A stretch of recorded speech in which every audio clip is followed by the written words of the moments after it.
Thank you, Xoli, and good morning to your viewers. Listen, the ANC cannot deal with issues as if they are on a witch hunt.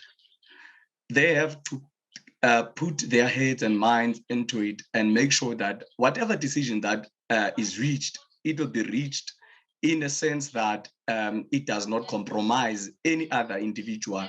Remember, also, there is this saying that state resources or state entities are being used to fight certain political battles within the ANC.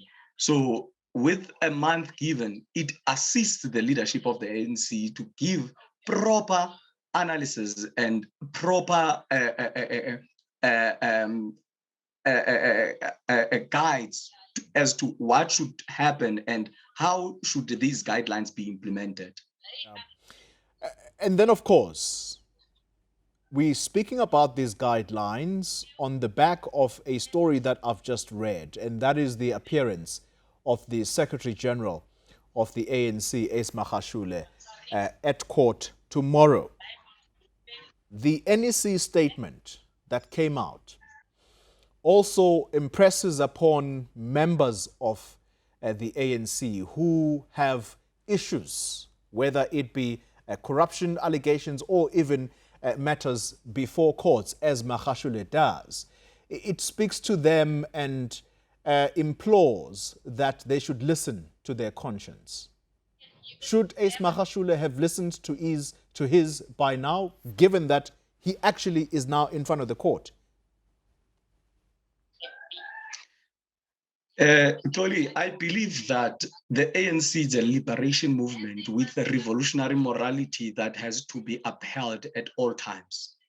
And as a leader of the organization such as the ANC and at the helm of leadership of the ANC as the Secretary General, one would expect that his revolutionary morality or morale speaks to him directly and says, no, I should step aside up until my issues that I'm facing when I was still a government official are over, and spare this revolutionary movement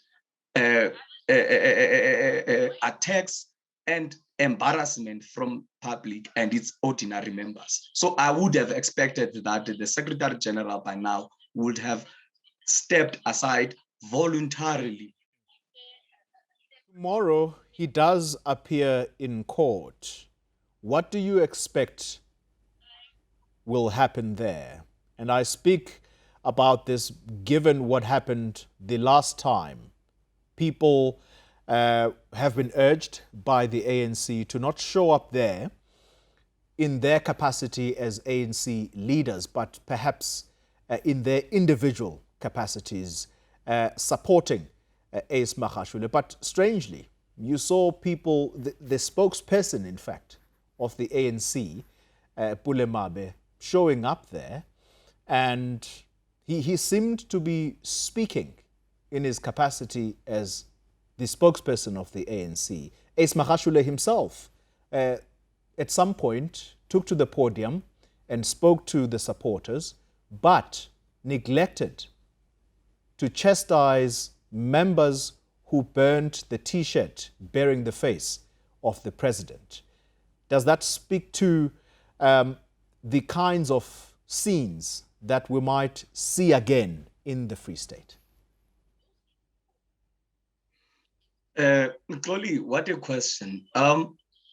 What is surprising is that, in fact, this shows us that the ANC is indeed infiltrated by counter-revolutionaries. One, I would have expected previously that the Secretary General of the ANC would not even speak on that day, or would rather say, request all those that were there to disperse and listen to the ANC and urge them to support the collective leadership of the ANC. Instead, the Secretary General lambasted on those that oppose him and made threats of speaking out about what some would had done in their terms of office.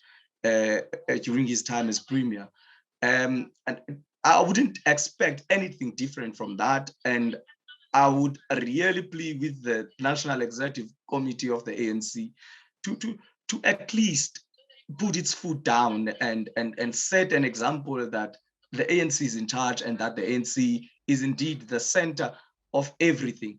Yeah. Because now everyone can do as they please. It's an embarrassment that you'd find ordinary members of the ANC burning T-shirts bearing the face of the president in the presence of the Secretary General of its organization and the some leaders of the National Executive Committee of the ANC. So it clearly tells you that Mahashule is leading a faction, and a faction that has entrenched itself within the NEC of the ANC, and they behave as if nothing would be done to them, or there'll be no consequences thereafter. Because I don't understand how would one get a bravery of banning an organizational T-shirt in the presence of leadership without any dire consequences. Summing up our discussion, Mr. Dyi, you live in the Free State, and I want to premise this question based on what the former MEC of Economic Development there, Mxolisi Dukwana, is calling for. And he says that all the tenders that were issued under the Mahashule administration must be investigated.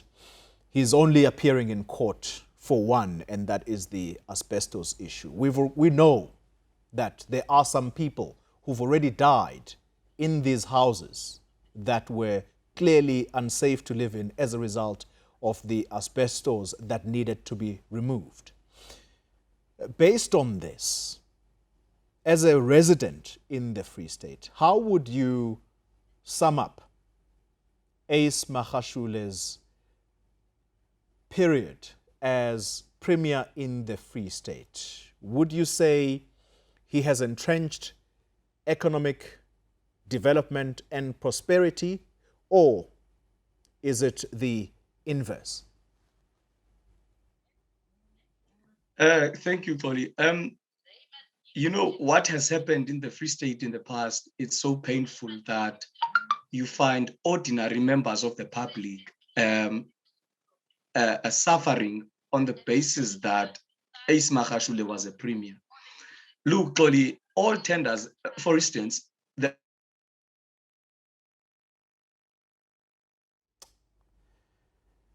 Lonwabo Dyi, sadly, we couldn't conclude that conversation. Picture there, frozen. And yeah, I think that would have been the critical point. It looks like he is back. Lonwabo, we lost you there for a second. Do you want to conclude? All right, yeah. So that one tells you that if one can centralize the budget of all departments in the Free State into his office, that tells you that he wants to push for corruption, because a department should, in fact, request a particular number of posts and should give you, in terms, a budget for that. Would in return tell you who's going to fill that particular post. And it becomes a problem. Look, all tenderpreneurs that are related to the men, everyone, it's not an issue of a black person, but it's certain individuals, those within his circle who made it. And all of them have sucked into the poor communities' pockets. Look, in all municipalities, there is no money in all of these municipalities, and it's difficult to even implement basic service delivery in those municipalities. You find that the municipality does not have money to buy a diesel, a simple thing for refuse collection. There is no water in most municipalities in the Free State. There is not even a toilet paper in these municipal premises when you go and want to use maybe a bathroom. So it really is a problem that what Mahashule has left in the Free State, only him and his family, which are his twins, that have accumulated in the Free State province. Lonwabo Dyi, let's leave it there. He is a coordinator of the ANC Youth League Provincial Task Team.